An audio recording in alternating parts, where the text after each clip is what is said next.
Yo, what's up, Scoop Nation? Welcome back to another video. Today we got Nappa and the Cyberman. So I've actually been loving this deck. It's probably like my favorite deck right now. My friends are so annoyed every time I play this just because it is so good. This guy just plays free Cyberman every turn. This deck is the aggro king. Aggro cannot beat this, period. The only way, right off the jump, this deck is amazing, but has the biggest flaw. Anything that kind of blows up the field, you auto lose.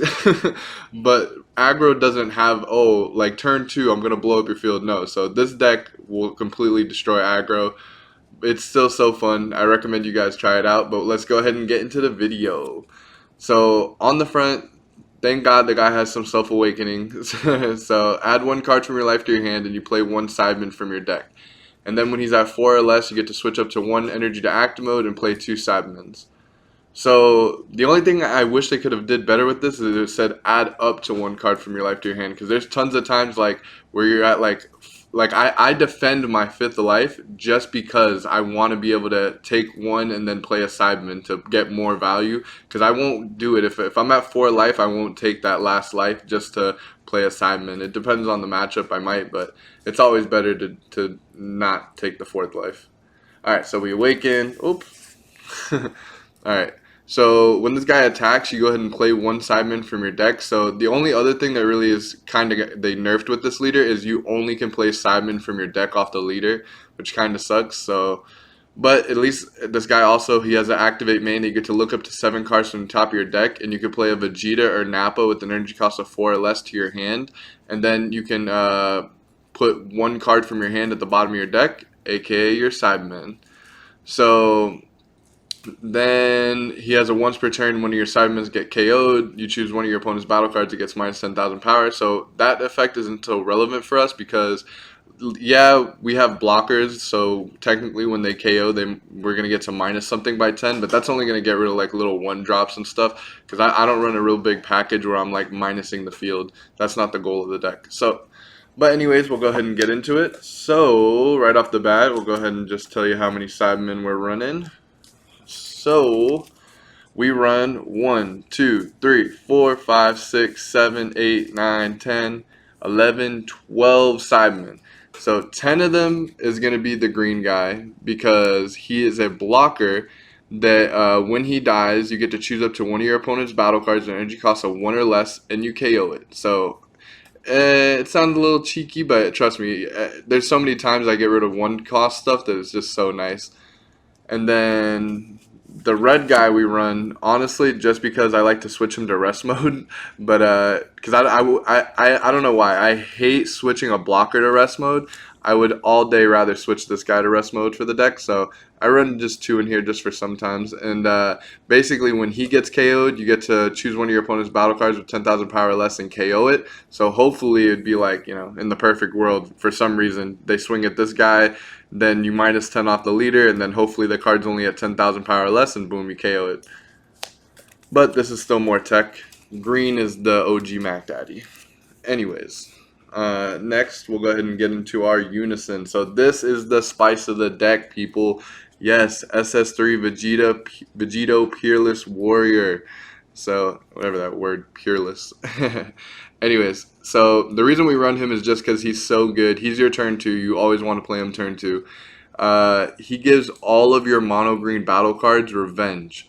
So that means all of these Cybermans, and I promise you're going to have like 7 on the field, are going to have blocker revenge now. No one's going to be able to swing at you. Like I said, unless they have a way to blow up your field, that's the only way you're possibly going to lose. Because 7, like, they have to swing at the Cyberman to get rid of them. After they get rid of 10 of your blockers with revenge, then, you know, it'll be a fair game. But until then, you're just going to be at such an advantage. And the reason I run him also is just because of the +2 revenge. He's going to have so many markers. So the -7 isn't relevant in this deck, sadly, because, you know, your leader card isn't, what does it say? If your leader card is mono green and our leader is red. So it kind of sucks, but his +2 is just too good. It's too cheeky. And then, yeah, he's going to have so many markers, you never have to worry about him leaving the field. Next, we run 4 Frieza Charismatic Villain. So I was only running 3 in the beginning, but every time I played this deck, I was like, man, I really wish I had another Frieza in hand. So we ended up upping it to 4, and I've just loved it ever since. Then we would go ahead and run 2 Gohans, because, you know, this guy's a free blocker. Whenever your unison has a specified cost of 2 in play, you get to, boom, summon this guy for free, and now look, you got another blocker revenge for free. So just another couple guys they got to get through, which is super annoying. Then this is our kill package for the deck. So early game, I don't swing at my opponent, so just starve them. Like, this guy doesn't have to swing to get any value, so you just add 1 card from your life to your hand, play a Cyberman, end your turn.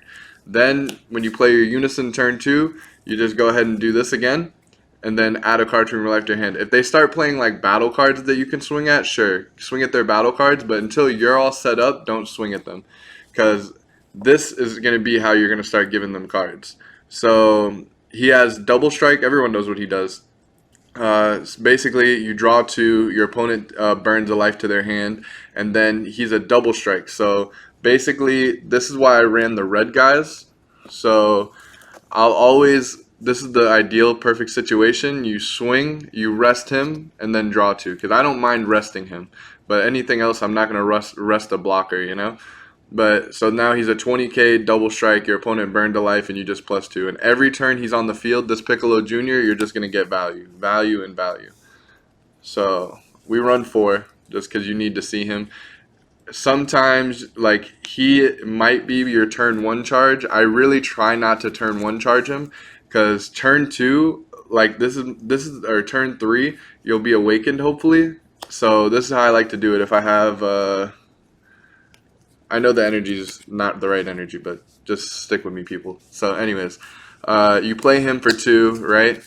Then you awaken, untap 1, and I like to do that. That's a perfect scenario for me. 2 of these guys, because now you're drawing 4 cards, you know? But anyways, we'll keep going on.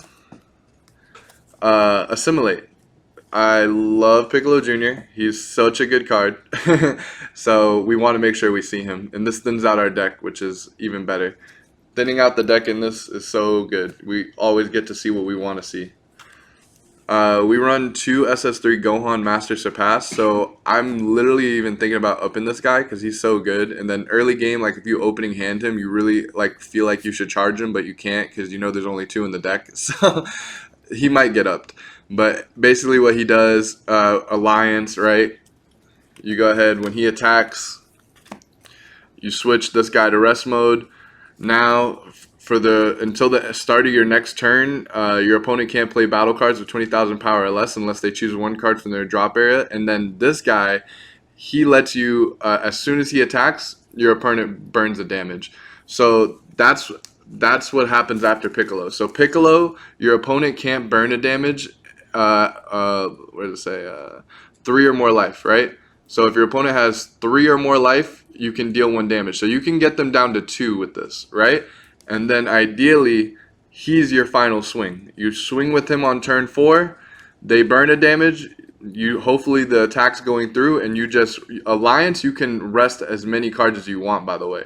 So if it's time for kill, either I'll combo away all my little 5k Cyberman blockers, or I'll just rest them and give them +4, +4, +4.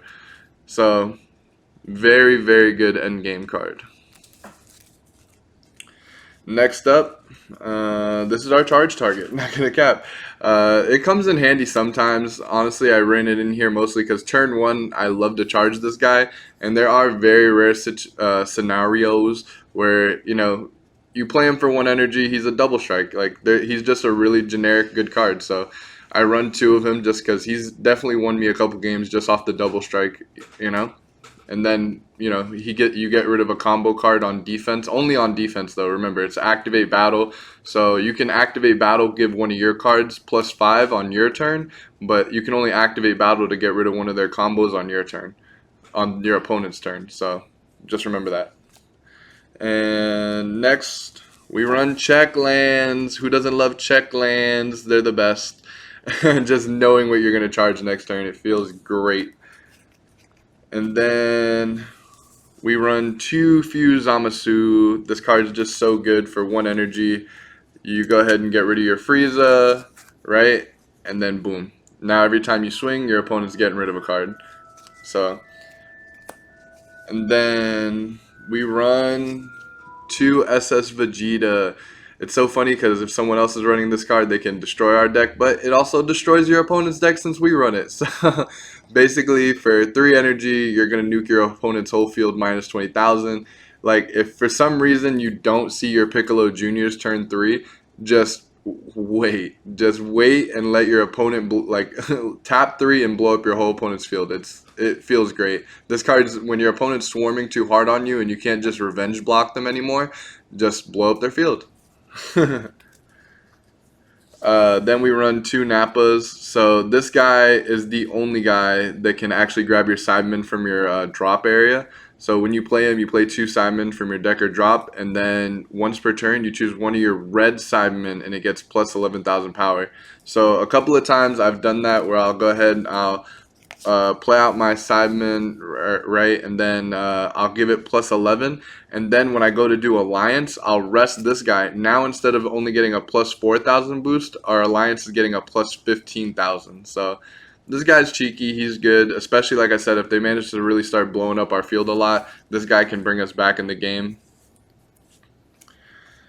And then our Nappas, since our leader lets us search the top 7 for Nappas or Vegetas 4 or less, we can grab our Nappa Demolition Man.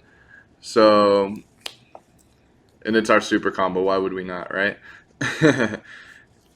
So 4 of, and then the new fire red card, testing the opposition. So whenever your leader's at 5 or less, we go ahead, we take a life, and then we get a free blocker on the field. So no, this guy doesn't get revenge because our tokens don't have color specification and they need to be green. So, but it's still a free little blocker. Like I said, if somehow they manage to get through our whole field of blockers, we need to have a way to defend ourselves. And then the secret rare. Like I said, for some reason, if we don't see Gohan Scrambling Assault, where is he? Yeah, or Gohan Master Surpassed, right? We could literally just swing, play this, and then hopefully if they're not playing blue, we just need the when you play this card effect. So if they well, there's nothing they can do pretty much. But as long as blue doesn't God Sealing Technique this, it's game. You're going to take 1 life, your opponent's going to take 2. But that is our deck profile for Nappa. I hope you guys enjoyed. Go ahead and leave a like and subscribe. Let us know what you want to see on the next one. And peace. I'm just gonna work, that is my motive. I'm not gonna stop, this is my moment. I'm not gonna quit, that is a weakness. I'm just gonna execute, that is my purpose. I speak with attitude, hard cause the feeling I